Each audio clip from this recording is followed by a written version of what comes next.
masithi abakhulume sibheka amazwibela eDandi July ka-2025. Nina besikhova sikaMaphithi umgwagwa wezulu umpondo zami lenkumeni kazenjeni izesabani lokhu sasiyofuna amagudu sibheme sinibingelele sinamukele ngephinapi la wethamele khona i1KZN TV igama lami ke nguphiwe ngwakwamthembu kuseyuyena ke uncede osukwini namhlanje undizela ke eDandi undizela endumeni undizela emzinyathi nokuyilapho khona sizokulethela ke umjaho wamahashi umtelepelo ngempela ke okuyiDandi July ka2025 njengoba ke sazi ukuthi ngonyaka odlule u2024 sasazi ukuthi ke izinga lenyukile kodwa uma ngabe siqhathanisa no2025 izinga liyonyuka kakhulu angihambi ngedwa ngihamba intokazi yakwamlondo ke uyena ke uSli naye ke ozo ke etshele ke ababukeli ukuthi yini ayilindele osukwini namhlanje kanti iDandi July iza namupho ehluko kubantu basendumeni.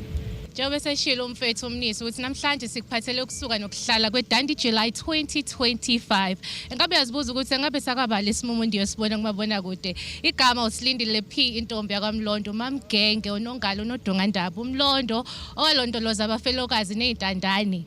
Wazogengezela velogiye kuthiwa phela inkosi ayiqedwa mina ngiyema la. Ngempela ke into esokuphathela yona osukwini namhlanje ngempela ngifuna ukusho ukuthi uyobhema ukholwe njengoba sazi ukuthi kunamahashi owaziyo asehlabene kaningi ke ekubona ke umjaho weDandi July nakweminye imijaho eyahlukahlukene sinomba imbaye sinonxakanxaka sino Alpha and Omega okuyiwona ke amagama amakhulu alindelekile la kuyona ke iDandi July kodwa ke mhlambe nje uma ngase nje ubheke kumbe ke ukhulume nombukeli ukuthi yini esingayilindela namuhla. Hayi izinto lobe liphezulu kakhulu kulonyaka ngoba siyazi ukuthi sibungaza iminyaka engamashumi selokho iDandi July yaqala ku 2025 kuningi esingakulindela siyazi ukuthi mase kufika umtelepelo wona umjaho when it comes to ama results wakhona siyazi ukuthi silindele nje mhlawumbe into eshintshile ehlukile kulonyaka ngoba kusukela 2022 unxakanxaka 2023 Alpha and Omega 2024 kwabomba imbayi kwazi bani ukuthi kuyowenzakalani kulonyaka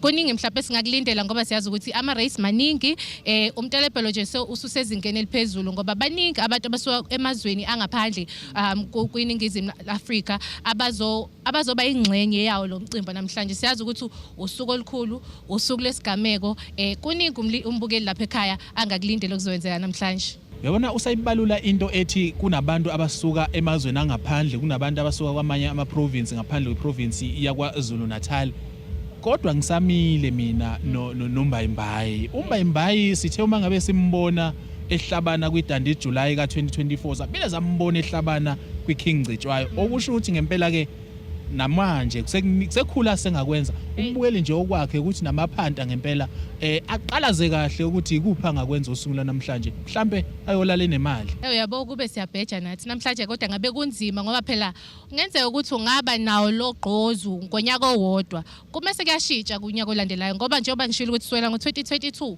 lokho ku number 1 omusha mhlawumbe namhlanje kuyoba nje number 1 osuka kwelinye izwe esingamazi kodwa konke sokubona khona namhlanje umbukele ekhaya into engimela kuyenze ukuthi ahlale la ikhona konke sobe sikulethela in the comforts of your home.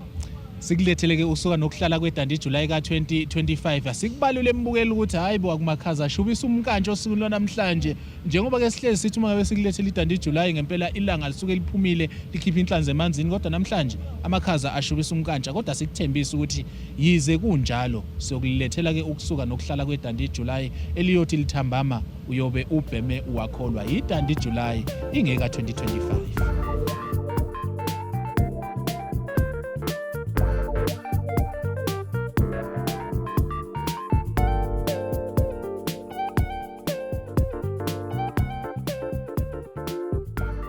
Manje sikhuluma ke naye ke ungqongqoshe wezemidlalo kanjalo ke namaciko esifundazweni eKwaZulu Natal ubaba ke uKhawula ngifisa ukuthi nje baba uma ngabe sikhuluma namhlanje besihlezi sisho simemezela sithi intaka iyobe ibekelwa amazolo ngomhla ka19 sekuwona umhla ka19 lo sekuwona usuku namhlanje ungathini intaka iwafica ngempela amazolo abekhona siyabonga kakhulu 1KZN siyabingelela emakhaya siyabonga kakhulu isupport lomcimbi oyitholayo kubantu besifundazwe kuyifundazwe zonke lomcimbi mkhulu kakhulu kunamahashi maningi aqhamuka kuzo zonke izifunda zethu KwaZulu Natal. We have got horses from Gauteng, from Eastern Cape, from Mpumalanga, from Lesotho. Really, this is a great show. Usuku luhle imvula isiphazamisile kancane kodwa ke rain or no rain umcimbi wethu uyenzeka. It's a really big function KwaZulu-Natal. Thanks for the support. Sibonge kumasipala waseNdumeni, sibonge kumasipala waseMzinyathi, sibonge bonke umasipala. Ungayibona into elamo ungena ematendeni, abantu baswenkile, kunemiculo, kunama stages, kuno DJ, kumnandi eNdumeni, kumnandi KwaZulu-Natal. KZN, thank you very, very much. Mbukeli ekhaya ngiyathemba ukuthi usahleli kahle sisakhona la kwi-30 July 2025 njengoba usungibona njengamanje ngime nawo ama-models aqeda ukuphuma khona estage ngizocela ningiphe amagama enu nanokuthi niminyaka emingaki nisuka kuphi nendawo. Okay, igama lami uNathi Kasim. I'm 21 years old and ngisuke ePietermaritzburg, KZN. Sanibona balaleli, igama lami nguHlanzeka Isibongo ngowaKaNdlovu, nami ngisuka futhi eKZN ePMB.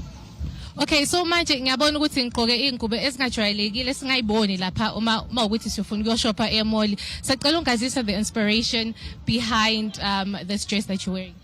Okay, so my designer is Unokwanda Ndlovu, Nkosi yami Ndlovu encane. People in PMB know her. So basically she was inspired by a bamboo tree. In ile tree le, it's a bamboo tree that lasts up to 20,000 years. Iphila nje, ingahlephuki inani. Apparently, abantu base Africa bakholelwa ekutheni it's the tree of life. So she was inspired by doing that, which is different because it theme ibithi African jewels. Yeah, thank you. Mase ngibuka kweyakho ke ingubo, it looks more traditional and uzamile ukufaka almost every tribe or culture that we do have in South Africa. Wena ngokwakho ukuyigqoka le ngubo kuthini kwena, how do you feel, because ngiyabona ukuthi you representing the African jewel? Njengobusisi nje impela esichazile lokhu kuyakhombisa ukuthi isiculture siqhela kanjani amasiko ethu, and lengubo ke ngoba nibona nani ukuthi hlanganise wonke ama culture, iPedi, Zulu, wonke nje ama cultures. One last question for both of you guys. Funa ukwazi ukuthi experience yeni ibinjani selokho nje nifikile ngoba phela kumakhaza ngiyabona ukuthi nihamba ngamahlombe. Hey guys, I don't want to lie. Kuyabanda kona, but then if ufaka into enhle kanje, we shy confidence. It's no man. Amakhaza are part time and beauty is, you know, it's forever. You know, you suffer for beauty. So yeah, guys, ngifuna manga kuyabanda, but we enjoying and kumnandi. Yabo. Ay mina ngikwezwa amakhaza kumnandi. Ngiyadlala kuyabanda guys and siya enjoya. Yeah, that's it. Mbukeli ke lapho ekhaya njengoba sithe ngempela sokulethela ukusuka nokuhlala kwayo ke iDandi July ka2025. Khona manje ngikhuluma noNdunankulu wesifundazwe saKwaZulu Natal uMahlatshwe Buhleni obenjengethole uMagaju njengengwe inhlanga lehla iphindelela umanxeba ngamanxuluma kwasebe emhlaba ugwabeni waphika uSompisi. Asibonge kakhulu baba usukula namhlanje ngicanga ukuthi likhulu kakhulu esifundazweni kwaZulu Natal, kanti futhi siyazi ukuthi lesifundazwe siyikhaya lomjaho wamahashe, singambala imijaho eminingi esithe yabakhona eyandulela iDandi July. Cha kunjalo impela ngoba isizwe sihlangene lapha inhlanga ezahlukahlukene engiyibonile la, futhi ke nane theme le ekhethiwe kulonyaka yokuqhakambisa iAfrika. Ngibona ngazi ukuthi ihlanganise ngoba iAfrika sinenhlanga abamhlophe, sinabomdabu waseNdiya, sinabesuthu, sinamaXhosa, sinamaZulu, sahlukahlukene. Manje ke lokho kwenzeka lapha namhlanje ngibona ngazi ukuthi kuqhakambisa lokho ukuthi siyakwazi ukuthi kuhlala ndawonye. Sengazi ukuthi ngaba umlayezo ke ogqamile konke umuntu ukuthi kufanele sihlangane manje sibumbane silwisane nempi nje le eyidakamizwa, silisane nobugebengu, silisane nokubulawa nokuhlukunyezwa kwabantu besifazana nezingane.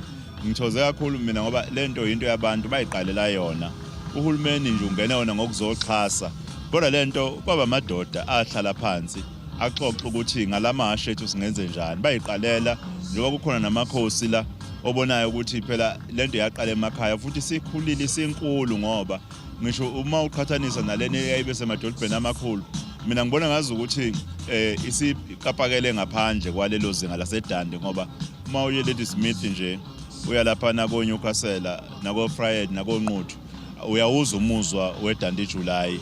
IKwaZulu Natal yonke iyahlomula kakhulu kwezokuvakasha, abantu baqhamuka from all over balapha eDandi.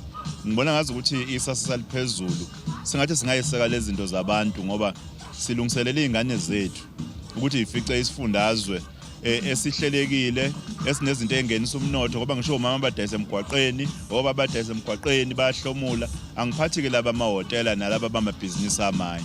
I-race bengidlala u-race 1, i-main race, ngaphuma number 1. Ngandlulisa ukubonga kakhulu ngokuphumelela emidlalweni engudlala namhlanje. Ngomdlalo namhlanje ngizizwa ngijabulile kakhulu. Okwenzekile bengulindele kodwa ke ngithe mangifika emidlalweni ngaba nakho lo kubamba ngiyeke ukuthi ngabuye kushintsha ukudla eplate kodwa engakusho ngathi ngiyabonga ukuthi isifiso ebengisifisile ekseni senzakalile. Ngiyabonga. Ku-1 ngiyaqala ukudlala kulonyaka. Angake ngudlala u2 angake ngudlala u1 ngiyaqala eDani. Ngiye ngadlala kubo Lesotho ngisala nabo Nquthu ngifikile ngasala nakhona. Kodwa lana benginayo lento ukuthi ngizowina ngibe unumber 1 kodwa akwenzekanga. Ihashi alikalunganga kahle ngalendlela nami elinginelisa ngayo ukuthi right iqondile. Kodwa kungijabulisa kakhulu ukuthi ngigcine ngitholile inombolo unumber 2 position 2. Angikhali kakhulu kuloko. Kunamathemba ukuthi kusasa ngahle kulunge futhi ngisho position. Ngiyangithokozisa kakhulu lo ngiyabonga nje kakhulu lokwenzeka. Ngizoqhubeka futhi ngisebenze ngokuyikhandla ngilungise hashi izoyithola inombolo enhle.